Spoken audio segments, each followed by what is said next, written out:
GTM star চ্যানেলের আজকের বিশেষ নিবেদন। শেষ পর্যন্ত দিলীপ ঘোষ কি তৃণমূলে?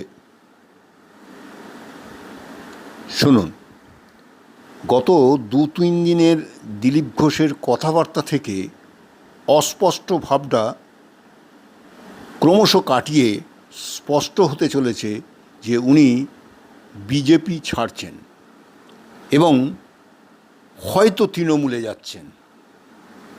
এই ধোঁয়াশা ভাবটা গত কয়েকদিন ধরে ওনার কথাবার্তা থেকে উনি নিজেই তৈরি করেছেন।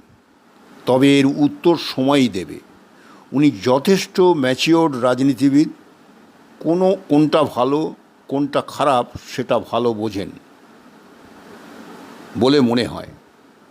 তবে নতুন দল গঠন করে বর্তমানে বিশেষ করে বাংলায় 2026-এ কেউ সুবিধা করতে পারবে বলে মনে হয় না।